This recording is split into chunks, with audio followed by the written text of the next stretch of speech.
मंदिर की आत्मा। गांव बापस्ती की पहाड़ी पर एक मंदिर था जो कई वजहों से प्रसिद्ध था। बापस्ती के परिवारों में आपसी सौहार्द बना हुआ था। इसकी वजह उस मंदिर को ही बताया जाता है। अरे ओ विमला, ये इस मंदिर की कहानी क्या है रे? अरे ये मंदिर इस गांव के लिए बहुत ही शुभ है। अरे शुभ तो है, तो फिर भी लोग इस मंदिर से दूर क्यों रहते हैं? ये इतना वीरान क्यों रहता है? अरे बड़े बुजुर्ग कहते हैं कि मंदिर में आत्माओं का राज है जो लोगों की मदद करते हैं, लेकिन मंदिर से सभी को दूर भी रखते हैं। और ये कैसी आत्माएं हैं जो लोगों की मदद भी करते हैं और लोगों को मंदिर से दूर भी रखते हैं? अरे यही चलता आया है यहाँ पर, इसीलिए कोई कुछ बोलता नहीं। क्योंकि जिसके घर में कोई भी परेशानी होती है तो बताते हैं कि इस मंदिर से उन्हें मदद मिलती है। अरे वाह, ये तो अच्छी बात है। तभी इस गांव में इतनी खुशहाली दिखती है। तभी बाहर किसी की चीखने चिल्लाने की आवाज आती है। दोनों बाहर निकलती हैं तो देखती हैं कि गांव के एक बुजुर्ग रो रहे हैं क्योंकि शहर से उन्हें कोई बुरी खबर मिली है।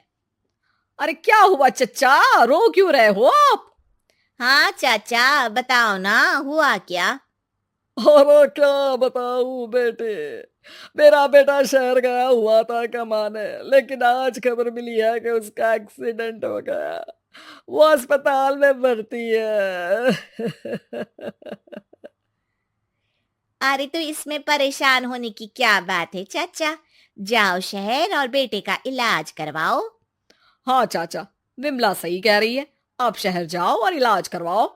अरे कैसे इलाज करवाऊं, अभी पैसे नहीं है और शहर के अस्पतालों में इलाज का खर्चा लाखों में आता है। अरे चाचा, भगवान पर भरोसा रखो, कहीं ना कहीं से मदद जरूर मिल जाएगी। बस आज का दिन कैसे भी काट लो। अरे अब तो बेटा थोड़ा समय काटना भी मुश्किल होता जा रहा है। देख कमला, तू ही समझा चाचा को। अरे पैसों का कहीं ना कहीं से इंतजाम तो जरूर हो जाएगा। अरे चच्चा, जब विमला कह रही है तो थोड़ा उस पर भी भरोसा रखो। चलो आपको घर छोड़कर आ जाती हूँ। उसके बाद कमला उन बुजुर्ग को लेकर चली जाती है और विमला मंदिर की ओर चली जाती है। विमला मंदिर की सीढ़ियों पर चढ़ते हुए दूर से नजर आती है। उसके बाद वो आंखों से ओझल हो जाती है। उसी रात उस बुजुर्ग के घर के बाहर एक थैला रखा हुआ मिला। बुजुर्ग उस थैले को देखते ही चौंक पड़ा क्योंकि उसमें 5 लाख रुपए रखे हुए थे। वो बुजुर्ग सुबह दौड़ा दौड़ा गांव के दूसरे बुजुर्गों के पास गया। और मंगल भाई सुनो, मेरे घर के बाहर ये पैसों से भरा बैग रखा हुआ मिला है। अरे किसका है ये भाई?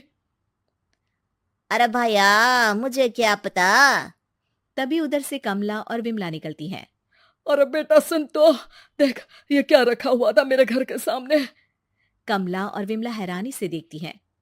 अरे वाह, देख विमला, तूने कहा था ना कि कोई ना कोई मदद जरूर करेगा। अरे भगवान सबकी मदद करते हैं, ये पैसों की मदद भी भगवान ने ही भेजी है।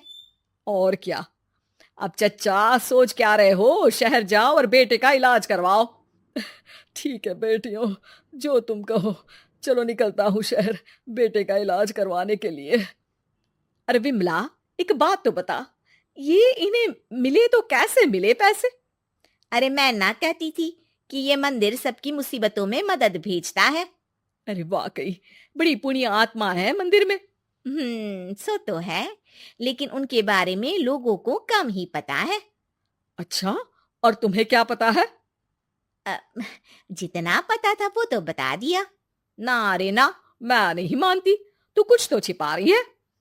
अरे कुछ ना छिपा रही, जो पता था वो बता दिया। मंदिर से लोगों को मदद मिलती है, बस इतना ही पता है। ठीक है बाबा, अब नहीं पूछूंगी। इसके बाद उसी रात कमला चुपचाप अपने कमरे से निकलती है और मंदिर की ओर चल पड़ती है। कमला धीरे धीरे मंदिर के दरवाजे पर पहुंचती है। अंदर से हल्की हल्की रोशनी आ रही थी। इसके बाद जो वो देखती है वो हैरान रह जाती है। कमला इसके बाद तेजी से वापस लौट आती है। दूसरे दिन सुबह सुबह। अरे विमला, तू तो छिपी रुस्तम निकली। है? ऐसा क्या छिपा लिया मैंने? अरे तूने तो भनक ही नहीं लगने दी और चाचा की मदद भी कर दी। हैं? ये क्या कह रही हो? ऐसा कैसे कह सकती हो तुम? मैंने कोई मदद वदद नहीं की। अरे सब पता है मुझे, कल रात मैं गई थी मंदिर। तो क्या देखा? अरे तुम्हारा पति और कुछ लोग वहां दिखे। बोरियों में नोट भरे हुए थे और सभी नोट गिनने में लगे हुए थे। तो तुम्हें क्या लगा, वो क्या कर रहे थे? अरे मैं समझ गई कि वो लोग कहीं से डकैती कर पैसे लेकर यहाँ मंदिर के पीछे छिपाते हैं। अब जब तुम जान ही गई हो तो बता देती हूँ, लेकिन ये बात किसी को पता नहीं लगनी चाहिए। मेरे पति डकैती नहीं डालते हैं, बस उन लोगों से पैसे छीनते हैं जिन्होंने गलत तरीके से पैसे बनाए हैं। और फिर लोगों की मदद करते हैं। यही है वो पुण्य आत्माएं जो लोगों को मदद पहुंचाती है। अब समझी? हाँ, अब समझी उन पुण्य आत्माओं का चक्कर। सही है। करते रहो मदद, लेकिन सावधानी से, मेरी तरह कोई और ना पहुंच जाए।